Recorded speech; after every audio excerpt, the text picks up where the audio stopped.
the technology trying to avoid me insulting you. Yes. Yeah, we're there. We're perfect. Yeah, this was not a PG-13. I'm going to repeat it. No, I wanted to ask you a question or tell you something right off the bat. And it was totally unrelated to what we do, and it's more related to the book that you wanted to start off with. Okay. And because when we met, we can go into that later. We met in Cambodia. We have friends in common. We were running the half marathon in Angkor Wat. Right. Not on Tinder, people. Never on Tinder. Not I on don't Tinder. have Tinder. Tinder is. I mean, I think it's. We're too over that. Look, I believe I'm getting older and older as I go. I think there is a point of decency in trying to pick up a girl when you go to the supermarket or anywhere, for what it's worth. But Tinder, come on, guys. You can do better. You can do better, boys. You can do better. So you're saying Angkor Wat half marathon? So we meet there, and so I find out that we work in the same industry, blah blah blah, and I go to LinkedIn and I do what I do with people that I just meet. Sure. Like I try to find out what they have, where they have been, the points in common. I try to learn a little bit, and I try to bitch around. Mm-hmm. And it struck me that you wrote in your description, the first thing that you write is corporate diplomat. And I was pissed. You know why? Because I always thought I had that original idea. I swear to God, I always consider myself a corporate diplomat.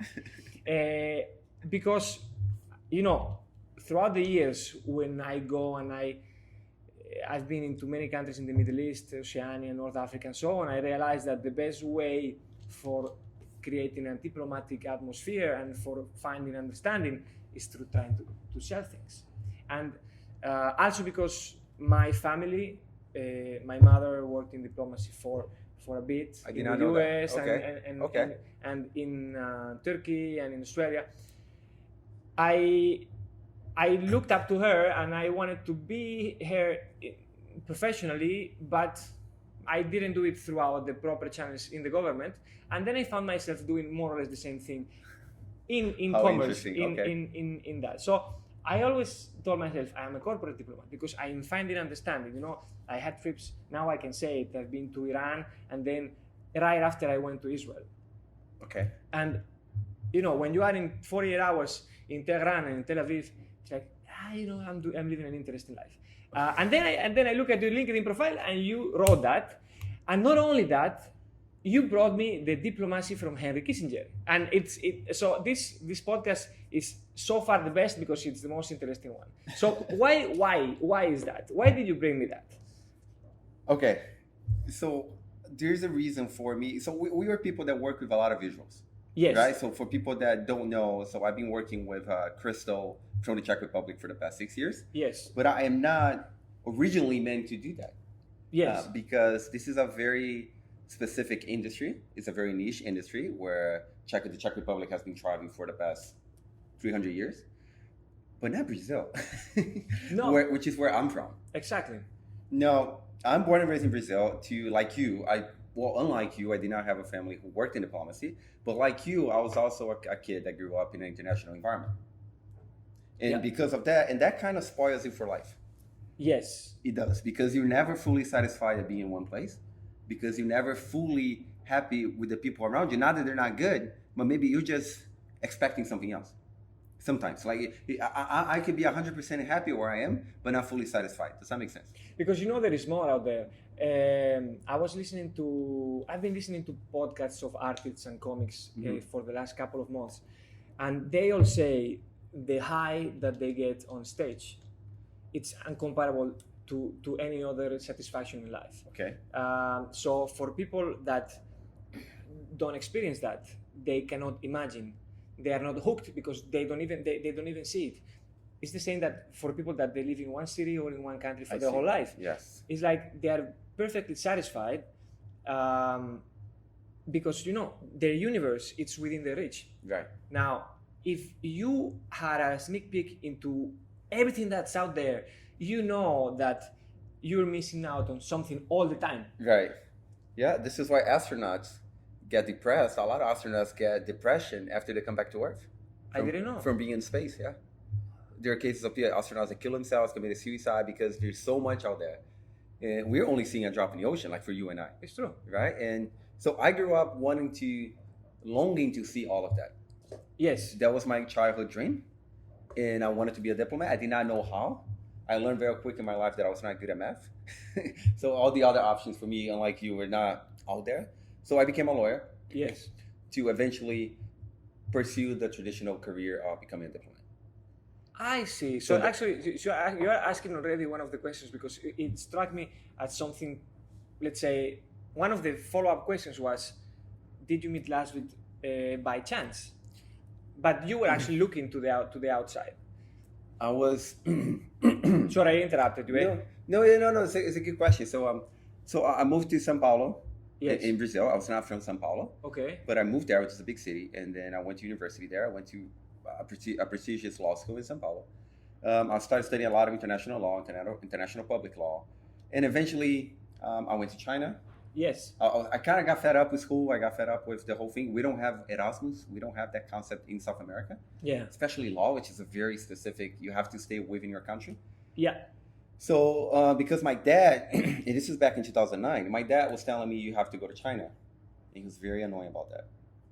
It's a funny story. My dad was like, I was like, Dad, I want to go to France. There's this exchange program. We can go to the law school of Sorbonne. I can study there for 6 months. I go to Coimbra in Portugal. Yes. And he was like, no, go to China. I'm like, what are you talking about? Like, why? It's 2009. We're not talking about China.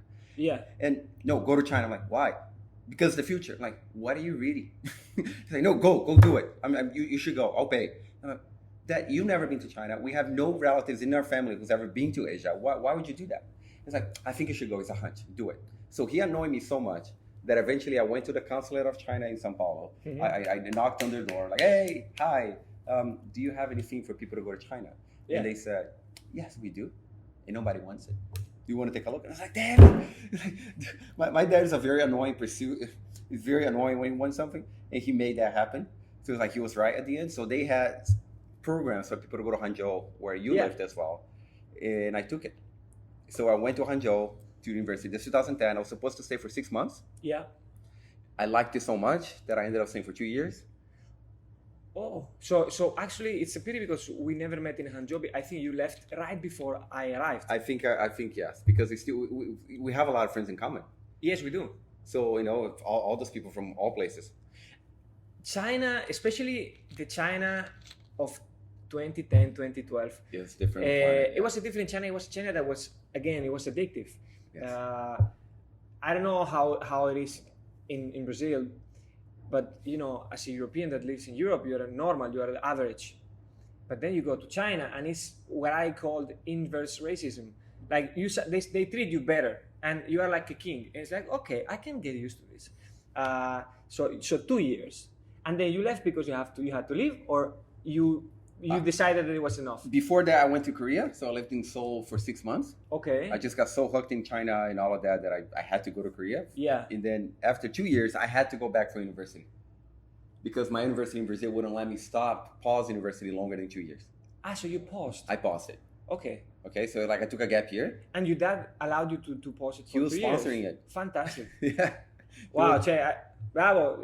What is the name of your dad? Kennedy. Yeah, very Brazilian. Cheers.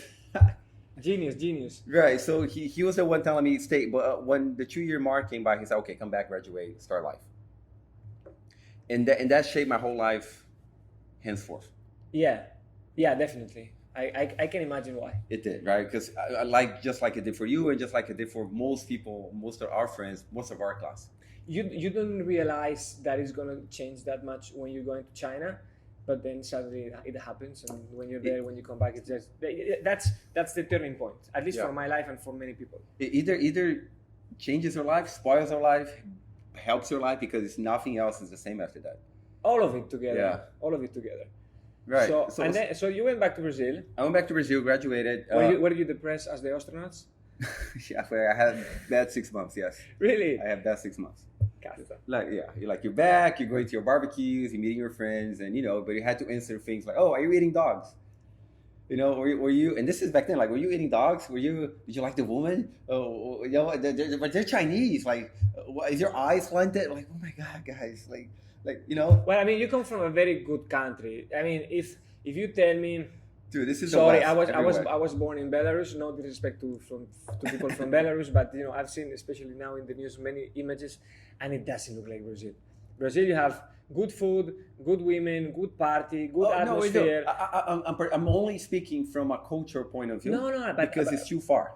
Yeah. I know. But the thing is, for you, imagine how much China had to impact in your psyche, that being from a country that is so rich, you were still a little bit out of place. Yes, right. But it not only China alone, but just the fact of being abroad and being an expat, right? So he also has that. Totally true. Right, especially again, like you mentioned, the China from 2010, 2011, it's not the same as 2020. No, definitely not. Just to jump back in where you're saying, like I speak Mandarin to a certain level, and that, just like you do. And I went back to Shanghai last year a lot for fun, mainly, and some business, but mainly fun.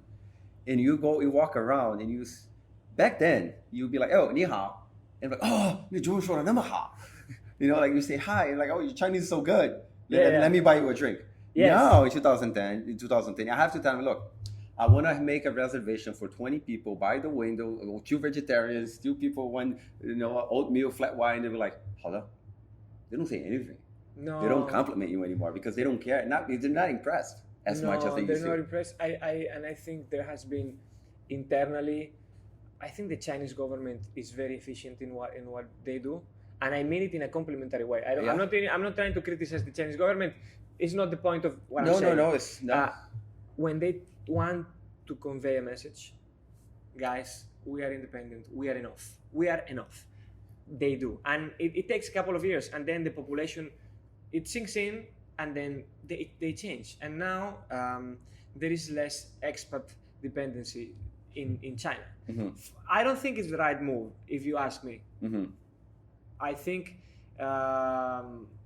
when a country closes itself, in any measure, it's never a good idea. I'm a globalist. I still have that dream.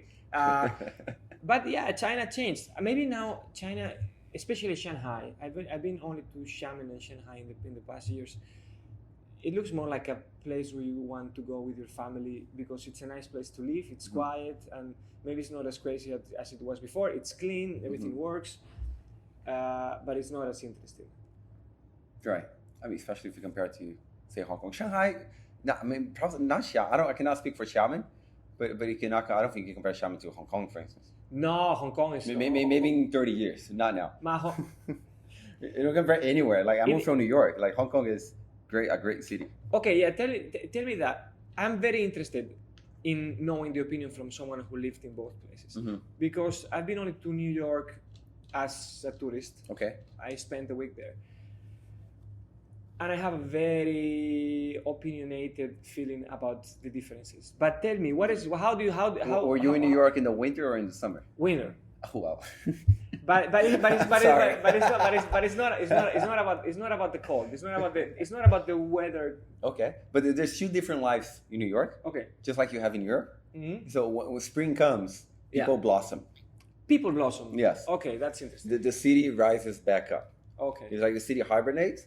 And there's all these grumpy people who are stuck at home in winter because the sun sets at 3:30, blossom again in the spring, and then you have a whole beautiful summer. It's really hot, but it's very nice. Yeah, that's what I felt. I felt that people were a little bit tough. They are tough. They're tough at everything, yeah. In a way that is a little bit not necessary. I mean, I totally get it. I mean, you need to elbow out in life, people, and in business, in life in general. I'm a globalist, I'm a dreamer, but I'm not a pacifist 100%. Right. Sometimes conflict is actually good and healthy. But in New York, it's like, they overdo it a bit too much. That was my feeling. Yeah, you have to. So this is what I compare what I say about New York. So for you in sports, okay, so anything. So let's say they use for the sake of the exercise, right? For the example, let's say Real Madrid. Yeah. For a player to play at Real Madrid 5 years, has to be really good. Yeah, he has. He has to stay there for 5 years. If he plays a year and a half and don't deliver, they kick you out. Absolutely. Yeah. Right? New York is the same. But Hong Kong is the same in a way. Hong Kong is the same as well. Yeah. It's too expensive, and this is why I compare both cities a lot. Yeah. There's just 2 cities that are too competitive, too expensive for you to play around. Yeah. With your job, that is, with your profession. But here they don't even, maybe New York is the same, they don't even allow you to stay. you really need to find your way around. You need to find your way around, legally speaking. Yes. Legally speaking, here, I mean, if you cannot fuck up. You don't. You get a job, or you have a company, or you start a company, but you have money in the bank. Yeah. There are no others, or you have a dependent visa, but someone in the family has to be producing and bringing back. That's how you keep the city rich. Exactly. But yeah, but you compare, you go to Soho or Central, those areas to me are Manhattan. Yeah. Highly populated, Yeah. very expensive. People are always in the streets. Your apartment's too small. You don't want to stay home. You don't want to No. cook. You have a little electric stove in your home. You go out to eat every time. You meet people all the time. Yeah. You're always having fun. So it's, this is what we like about it. It's Yeah. also what we hate about it, but for the most part, I think we like it, right? I don't know. No, I love it. I'm hooked to Hong Kong. I was living in Bangkok before, and I always say Hong Kong is the first city I came because I wanted to live here. Mm-hmm. I moved to China because I was doing a master's. I moved to Italy because I met Katerina, and then I moved to Bangkok because I had a job that sent me there. Mm-hmm. But when I quit my previous job, I moved to Hong Kong because the vibe, the pace that you have here, it's uncomparable. New York probably, but here you still have that freedom and that libertarianism. I don't know if that's the word, but people are more free in a sense. Yeah. Maybe because in New York the society is melted between expats and locals, right. And here there is a big divide. So between locals, that's a good point, and the expats that. We are here living on borrowed time. But you do have a lot of locals. There are third culture kids. A lot of locals that study abroad, that speak more English, than they speak their own language. They speak Cantonese. But they cross the line. But they choose the line. They choose to come to the dark side. Right. Okay. So, but anyway, but you still didn't convince me. Why Hong Kong better than New York? Well, for me, it's a very personal answer. So my first answer is because I don't have no winter. Bravo. Okay. Convinced, totally convinced. That's reason number one. I cannot do that. Yeah. I cannot do winter. That's reason number one.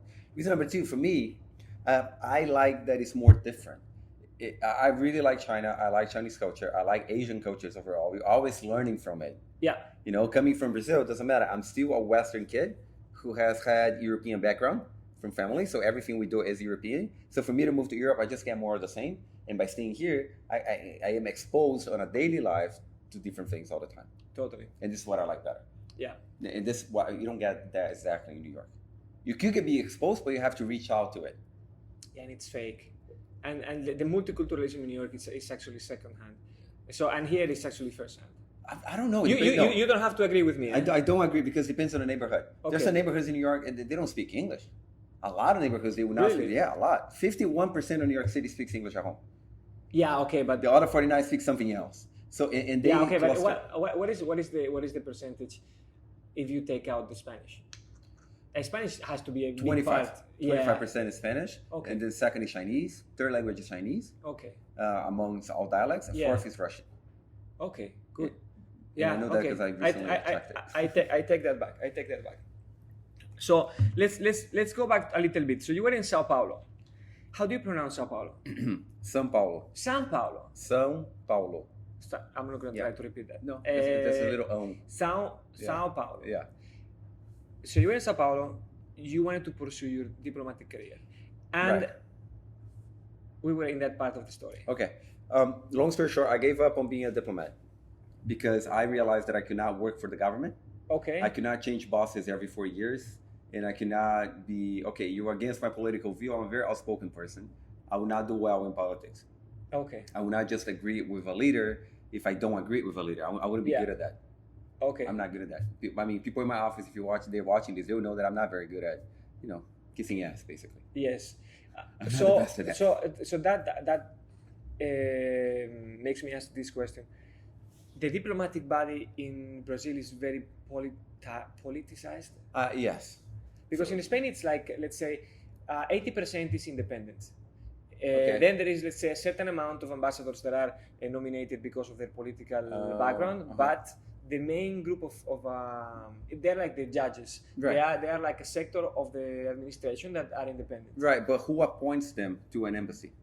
No, of course, the government. But if you are an ambassador or a consul or as embassy secretary, you don't get out of the ranks. You go back to Madrid for a little bit, and they send you to a less important place, but you are still around. I didn't want to do that. Okay. I didn't want to be. I did not want it to know that, if I don't know, for Brazil, like if Lula wins it or Bolsonaro takes it, they're gonna take me out of Rome and send me to Kinshasa. Yeah. I couldn't just. Anyway, that was not for me. It's crazy. I'll get in trouble. I wouldn't be good at that. So I decided to be corporate. So I thought I was going to be a lawyer for the rest of my life. Yes. I went into tax law. I was working in a firm, and that's when I met this Czech company. Yeah. That you were mentioning, Lazvik. Yes. That I wasn't really going to bring any company names, but you brought that first. No, we can talk about company. No, it was my fault. It was my fault. I think. No. And after that, we talk about Precioso, because the later is the better. No, I'm not getting into that, but yes. No, but you got in contact with them because they reached out because they wanted some tax advisory, or they they needed a lawyer. They need a lawyer. Yeah, okay. they needed a lawyer locally. I knew people that were in Brazil, so they came to my law firm, and eventually I got close to the company as a lawyer. And long story short, they made me an offer to jump ships and join them as a business developer. Now, bear in mind, this is before the soccer World Cup and before the Olympics in Brazil. Wow, it was like champagne shower. Yeah, so when everybody thought Brazil was going to take off, yeah, it never really did. Yeah, why was that? Because of Brazil. Okay, we're South American. We're always going to be the country of tomorrow. Okay, well, we're the country of the future, and we always will be. It's better to be the country of the future than the country of the past. And I don't know if we have any Argentinians that will look to this. And I have like super good Argentinian friends, and I love Argentina. Yeah. You said before one thing that I will get closer to Argentinians because I speak more and more Italian. But Argentina was a country that was a potency, a power 100 years ago. Their GDP 80 years ago were higher than Switzerland. Yes. I mean, the two richest countries in natural resources in the 1900s were Myanmar, Burma, and Argentina. Okay. And that makes you think a lot. So I want to be, let's say, the devil's advocate. I think it's not bad to be the country of the future. But anyway, so let's not get into muddy waters. We're not going to go anywhere. People have been trying for 500 years to get in the conversation. So anyway, party time we are doing amazing time. Party time in Brazil. You are business development in Lazvik. Yeah. And you are having fun. But then when I was actually sneaking into your LinkedIn profile, I saw that you jumped to Miami. Right. So after a year in São Paulo, I was lucky enough that I sold a project. I sold the first Bohemian Crystal project in Brazil. And as far as I'm concerned, it's the only one. And so it was a good deal, but I had to learn everything on the go. Mm-hmm. I was learning everything, which was interesting. Yes, I was learning, the whole sales, business development, marketing, how to approach people, how to talk to them. It's very technical, especially for me coming from law and I was working from home. I had to learn it on the go. Sure. But this is the part in life in my life at least, where something changed completely. It was a crossroad. I had to make a decision between continue my path in law and climb the corporate ladder or go somewhere else. And this is where these guys came in with crystal. And I learned everything there is to learn about, melted sand turning into crystal and what you can make with it. Yeah, one of the parts that I love about talking to you today, apart from the fact that we hadn't seen each other for many months, and we are going to solve that. Yeah, COVID. We're not going to wait another 6-7 months. But I was excited to also know a little bit more about why and what and all the story about this product. I actually studied a little bit. One of the reasons, the motivations to do these conversations is because I do a little bit of research, and everyone has a different background. So I learned something new. And your one is fantastic. You go to Bohemian, how they started doing it and how they continue. So tell me a little bit, because thank you for bringing this. I don't know if it's a gift or not, but no. So it looks better with light. Sorry, it looks better with light, and where is it? You can see better details. Whatever. It's a beautiful product. You can make amazing things with it. Mm-hmm. It's a very good quality of like most things that these guys do. I loved it, and this is the part where I went from diplomacy dream to crystal. And eventually, after a few years, I realized that, they sent me to Miami to do Latin America. So I worked with Latinos, and I worked with Mexico. I worked with a lot of those countries. And that's when I realized, and doing trips to the factories in the Czech Republic and working in Miami, then moved to New York, started coming to Asia more often. And that's when I saw myself in planes, in and out of planes, going to different countries, speaking different languages, meeting different people, just like you do. Yes. And that's when I I think, what was I, like 25, 26? And I'm like, well, I think I kind of made it, maybe, to what it was that I wanted to do. Yeah, totally. And I really like that. I mean, you may agree with me that it also sucks being on the road all the time and never being home. Yes. But for the time being, at least for me right now, like, you're going to have a kid. So for you, you change everything. Yes, I think there is a balance. I think there is an equilibrium that I was not achieving when I was traveling before COVID. Mm-hmm. I think if you travel 2 weeks a month, which for some people is totally outrageous, for me it's fine. It was normal for me too. I was traveling three okay. a month. If you look at the number of days at the end of the year, I was normally averaging 160 days on the road, and if there are 220 working days a year, it was a lot. Mm-hmm. Plus the weekends and so on. Yeah. I started living a little bit better when I moved to Bangkok, because I didn't have to do the intercontinental flights from Italy to Australia. But it was becoming a little bit heavy because of the amount of travel. Now, if I was able to tune it down back a little to the reasonable level of 2 weeks per month, then it's the perfect life. It's the perfect life because you're fresh, because you are able to even bring into your home new ideas, new discoveries that you do around, and you are exposed to all of that international environment. So, despite the fact that I actually enjoyed a little bit the first months of COVID, I think that I will always like to travel a little bit. Okay. So my question is: are you, let's say, at one point, are you with the travel? Did you really suffer being on the road a lot? I never thought so, but I gotta tell you that because we've been doing this for years. Yeah. This year is the year that I did not travel. Yeah. And I have been enjoying that.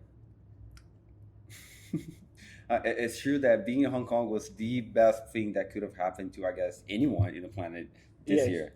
Because we barely had COVID. We were never in a lockdown. There's so much to do. Yes. There's just so much to do here.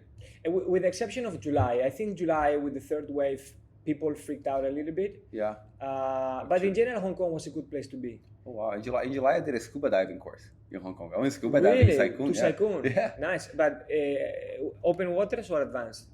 Oh, I did the advanced. Nice. So we can go together now. I have the advanced. Oh, sorry, you're too advanced for me, Ben. No, we have both advanced together. Yes. We can do it together. Yeah. So I did it in Sai Kung because everything was locked down. Like, what can I do? Let me take a diving trip. Nice. On the MTRs.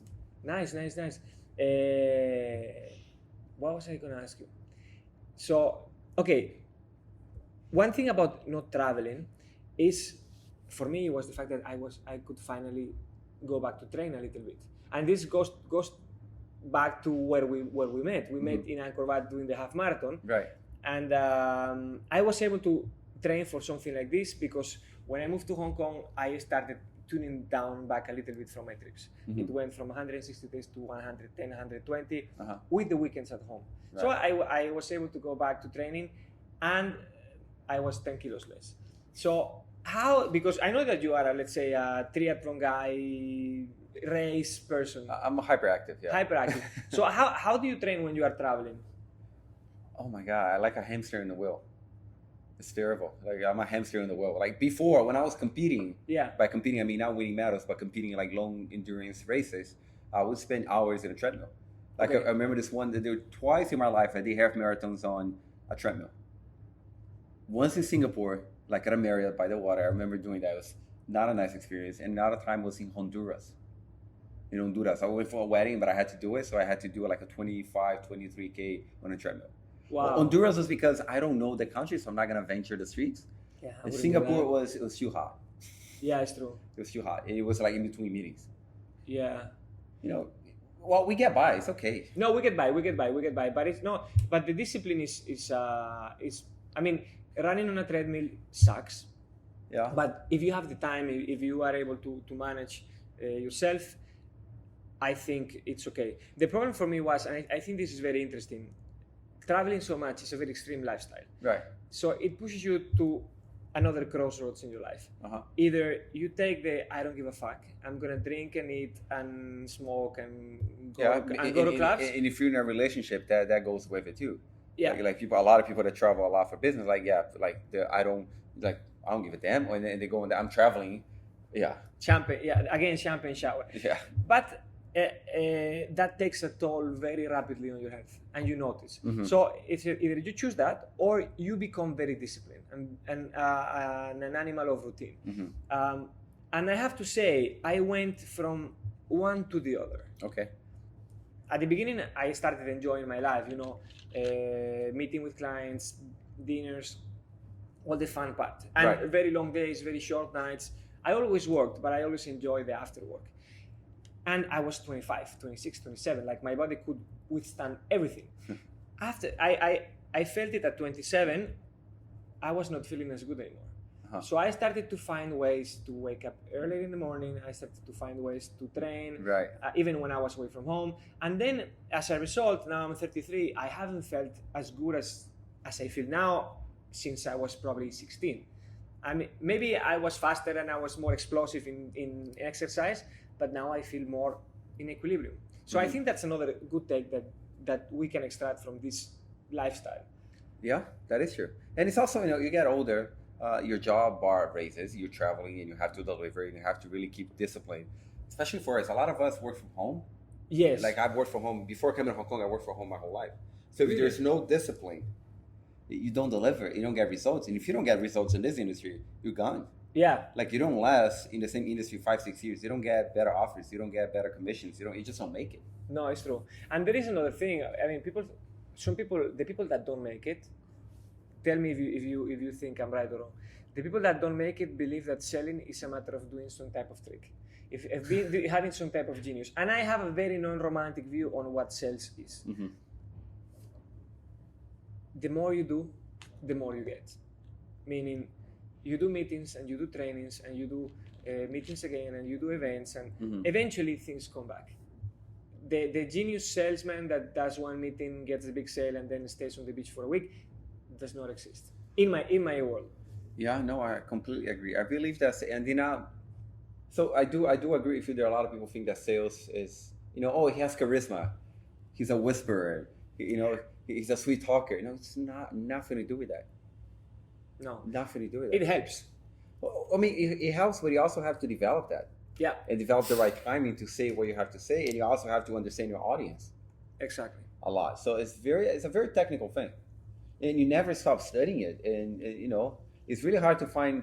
You don't see. So this is how I learned. You don't find sales in their 50s that stay in the same industry that long, because people, they stray away. But those that made it, if you find them in their 50s and their 60s in the same industry, they've been selling the same thing, they're really successful. Yes, they have developed a networking that is worth millions of dollars a year, and they keep studying. They know how to maintain it, and they know what they want. And people like to buy from people like that because they develop a personal relationship, and it's just so much to learn in it. It's a very intellectual industry, and I underestimated it before getting into it. Me too. I think I totally agree. It's actually it's fun that we have the same view. We have a very parallel lives and views in what it takes.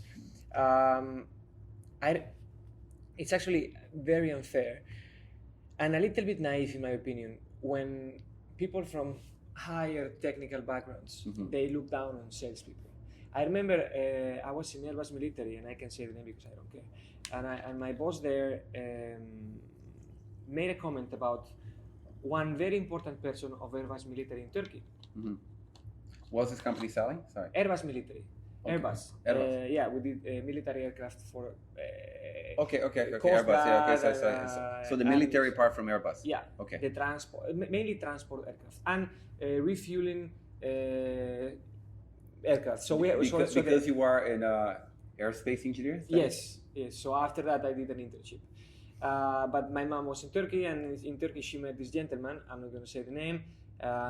If someone listens to the podcast, they know who they are. You know who you are.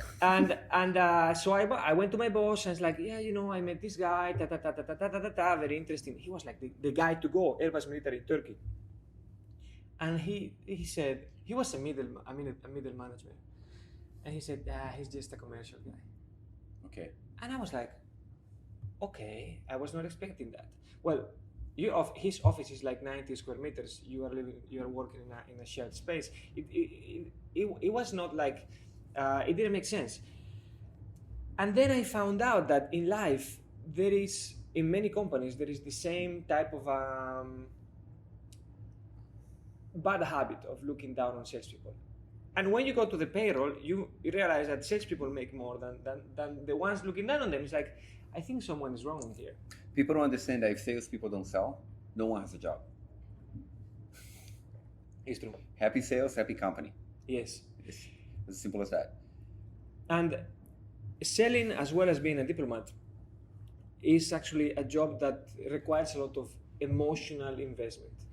I mean by this, the exercise of being in front of someone that has offended you, probably on purpose, in order to throw you off balance, right? And keeping your cool and actually being able to focus on the end goal.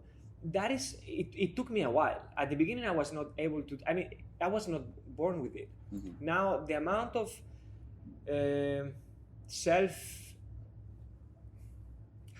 self-soothing that I do, and that I'm capable of doing, is something that if I hadn't worked in sales, I wouldn't be able to do it.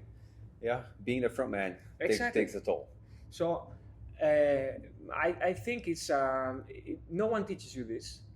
No. There is no career. No. You need to be lucky. You need to have the right mentors, and you need to learn by going. Did you have a mentor in all of this path? I was very lucky. Yes, I did have some mentors. I still have people that I rely on, and like you and I met them. A lot of them I met through sports. Okay. So I was very fortunate. So I have one senior director from Disney World who I rely on for a lot of advice in my career. He's currently in Shanghai. He's a senior person there, and I have other people. They're angel investors, like people that already made it in life, who I can always call and I can talk to them. People that are like in Forbes magazine, so I call them and they give me a lot of very good advice. What people that made it that far, they don't give you anything free. Yeah. But if they believe in you, they invest in you. And by investing, I mean they invest their time, their knowledge, and you can tap into their wisdom. And this is so gratification for me. There's a lot of gratification in being able to tap into the people like that wisdom. You learn a lot from them. How did you meet these people? Okay, so all through sports, really. I met through triathlon. Okay. There were some colleagues. So you play basketball, right? Yes. And that's how you met Xavi. Yeah. And that's how I met Xavi. So at the end of the day, we met through basketball. Yes. Right. My best friends in life I met through sports. There's a lot of things in common with people that play sports, competitive, that we can rely on. Discipline, the attitude, just a lot of things in common, like you and I. Yeah. So when I joined triathlon, I did it for two reasons. I was living in Miami. I did it for one, I need more discipline in my life. Second, what do these people have? Like, what is an Ironman? What takes you to go at 4 a.m. and try to train for an Ironman? Yeah. Discipline. And what did I learn? I was hoping to go into triathlon to meet high achievers. Also because I wanted to complete one Ironman. It was a goal that I had. And when I joined the training group, I actually met a lot of high achievers. I was not disappointed. People like C-level people that are up in the morning, they're up and kicking at 4 a.m. training because by 8 o'clock they're in the office kicking ass. Yes. And they go to bed at 10 and they're robots in that. And that is so much to learn from. And I'm very bad at that. I'm not a very disciplined person. At least I used not to be. Yes. And I changed that completely. So I met these guys through training. It's actually a very good story. Are you training for something now? I am not. I'm training for making COVID. That's what I am doing. I just want to get through by the year. No, because I've been having these ideas. After we finished the half marathon, I was super satisfied on one side because I thought I was not fit for those type of events. No, you did it. You did it. And then I said I'm going to do another one. Okay. Because my goal is, I was not thinking about doing an Ironman. Uh-huh. My goal is in the horizon is doing a full marathon. Okay. I wanted to be prudent, so I said I'm going to do another half, Okay. and then I will do the full. But then of course COVID happened. I wanted to do the one that was going to happen in KL in the 14th of June. Okay. And of course, when I knew that, that KL Marathon, 14th of June. yeah, because I was looking for some. I mean, it was. That's I know, that's hot. Yeah, but I mean, Angkor Wat was not like. It was okay because it was very early in the morning. Yeah. But yeah, anyway, it was. I mean, KL is probably in the night as well. I think about it. Okay. You start at 4 and then you finish by 7 or by 6. So anyway, that didn't happen, and I lost a little bit motivation in training because I didn't have a race. Yeah. So I kind of let myself go. I went to do a little bit of weight training, and then I changed houses, and then I went to Spain. So I had to quarantine and do all of this and that. And now I came back, and after quarantine, I realized that I want to race. So actually, I set a fake race for the I think it's the 20th of December. Okay. A fake half marathon. I'm gonna do it. Amazing. So actually tomorrow I need to do 9K. So I'm at the early stages of the training. Okay. So if you want to do it, I would love it. I could join you. Yeah, that sounds like a plan. I mean, just for the sake of keeping up with a schedule. Yeah. I mean, we need dreams. We need goals. And let me tell you one thing about them. You don't need motivation. You need discipline. It's totally true. I think motivation is overvalued. Yeah, motivation is a hoax. No, it does not exist. You don't Yeah. need motivation in life. You need discipline. I always envied people that went to run in the morning, and I said, wow, they are very motivated people. They must feel super powerful. They must be from another race when they wake up at 5 or 4 and they get out of bed. You know what I discovered? Waking up early sucks. It does. And I've been doing it for a long time now, and it still sucks. But I found a way around the harshness of getting very early. Now I meditate. So meditation is something, let's say, midway between being asleep and being active. So I meditate, and by the end of the meditation, my mind is centered, and then I go to train. Mm-hmm. So for me, that's the way I manage the way around, because I was a very heavy sleeper. I love to sleep in the mornings. Mm-hmm. And now today I woke up early but not as early as normally. Normally I wake up at 6:30, 5:45, something like this. Mm-hmm. We'd love to make it at 5, but still the world works in a very... Don't worry, you're gonna have a baby soon. Yeah. Don't worry, you're gonna have an organic alarm in your house. It's okay, I'll be fine. Setting up I'll be the new fine. time I'm ready. So, okay, let's go back to talk to me a little bit of Bohemian Crystals, because there is a fantastic sign when a podcast is going good, is that time flies. Okay. So we are already at 45 minutes. Okay. So I think we have like 12, 13 minutes to go. Tell me a little bit about what you're doing now, Okay. and how you are coping with the situation. Let's say, I think that, I don't know, I want to find out. I come from the design industry. Mm-hmm. I come from a product that is as intrinsic value, much less interesting than Bohemian Crystal. Okay. It is a very good school for sales, because trying to sell a tile that is a commodity, Uh-huh. especially when you are trying to sell the made in Italy, Right. one that you're trying to sell at a medium high or super high market, it requires a lot of skills, strategic approach, and being able to tell the story. Mm-hmm. However, you can only talk so much to someone about tiles, but Bohemian Crystal is something that is fascinating. Okay, so what this is melted sand. Mm-hmm. There's nothing else here than melted sand. You go to the beach, you grab some of that sand, you melt it, Yes. right? What there is, that's on the surface. But to make something like this, you really do need the 300-year-old heritage that these people have, which is in their blood. So you have your glass blower right now. Probably most likely his father and his grandfather and the one before him were already blowing crystal back then. Okay. And this is being made the same way, with the same technologies, with the same tradition for centuries within those guys. They can export it, but you still have the craftsmanship that they do it, and that's what I like about it. I think it's a magical product and it's a magical process.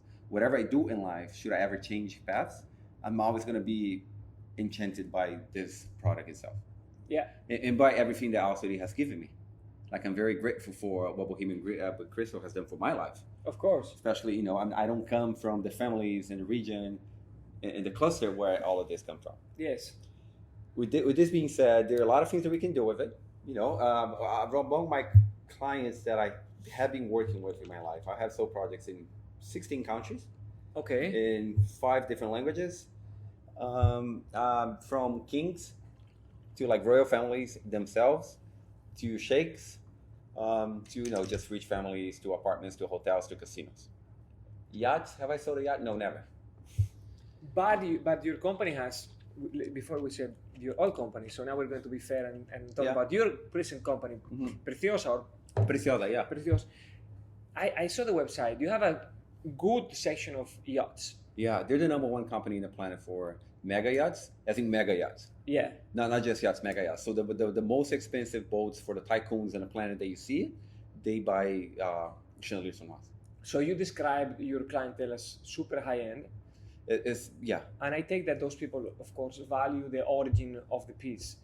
They do. They visit the factory. It's a whole experience for them. When it comes to hotels and casinos, well, casinos, they tend to spend more money. I don't know why they have money and they want to show off. They don't look at the budget so much. But hotel chains, sometimes they fall into the temptation of saving costs. Right. But there's always one public area. There's going to be the Instagram area from the hotel where they spend the money. Okay. And there's always going to be it. Of course, the industry will change.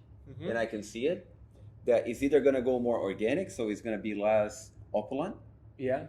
Or they're just going to start buying Chinese, not because Chinese is bad, it's rather the opposite, because Chinese is getting better. Okay. Interesting. And we cope with that by keep investing on new technologies and innovation. Okay, tell me, I'm interested because the especially this type of products that have spent many centuries in developing their technique, and now they see that in few years or decades they are being caught up from the competition. Yes. How do you keep ahead? In tiles, it's a matter of creativity, of trends. It's more like clothing. It's more like fashion. What about Bohemian Crystal? Right. So you have to keep up by doing. You can do glass for architecture. Instead of using for interiors, do for architecture. Or what Preciosa is doing that I find amazing is they're adding technology to it. So they are adding interactiveness. So they have like sensor cameras that you turn the light on as you move with it. We do a lot of different scenes with dynamic lighting. They are doing a lot of kinetics, so chandeliers that move. I mean, we're talking about projects that are the highest end project in the planet to the richest people in the world, right? Yes. So these people expect you to show them something new every year. Sure. And they're very good at that. And they're always ahead of the curve. What is the, we still have some time, what is the percentage of projects that you do, let's say, custom made, and products that you launch in a collection as a new inspiration? Because you do a lot of collaborations with architects and work tailored for design, for clients, right? What they do, and from my experiences, you get more marketing recognition from collabs than you actually make money. Sure. And with the marketing, you go and sell your custom projects. Okay, this is from what I've been seeing within the industry. My percentage is 90% of what I sell are custom-made projects that have been in the books for 2-3 years before they actually happen. Okay. Which is a very rewarding, because once it happens, like, oh wow, and everyone claps, everyone's very happy with it, but it takes time. Yeah, I see. You have to milk the cow for a very long time before you actually drink it. No, it's nice. It's interesting. It's fascinating. It's selling art in a sense. It is. It's an industry that is art, and it's something that is precisely. If you look at the rest of the different pieces of elements or products of interior design, none have the same charm or story that lighting, crystal lighting has, or crystal decoration. I just like to say, I bring light into people's heart. Or homes, as cheesy as it sounds, right? No, but it's true. It's true. It really it's a sculpture. Yeah. And what I also like about it, and just going back to your Turkish story about it's just a sales guy. Yeah. And like, oh, you're a sweet talker, I'm not gonna talk to you. So at this, what I learned a lot about sales in this industry, and you can leave it off like that, is a lot of people look down in sales when all you are is a sales. You know, when a salesman walk in the room with an engineer, with an IT, with a designer, with a technical guy, and all he does is sweet talk. Sure. Which I think the true salesman should be all of those guys combined. So I use my law background to draft the contracts myself. I sit with the owners and I go item by item as a salesperson. I know the technical specifications of what I'm selling. I know the limitations of the class. Like, you actually have to study what you're doing. Yeah. I don't rely on other people for information. No, absolutely. And then I think that the difference between a salesman and a very good salesman is that the very good salesman establish a second way of communication. So he doesn't tell stories from the company to the market, but he gives back information from the market to the company. And it's like when you hear about Formula One drivers, and I'm a super Formula One passionate guy. Okay. And you see that this driver is very good because he's able to put into words very precisely the feelings that he gets on the car, so the engineers can then modify it and adapt it to the track and the conditions. I think for the salesman it has to be that way, and especially in a product that is as technical as you are, and with a market that is ever changing as what we have now. Everything has become way too fast, way too uncertain. So we need to be always on top of things.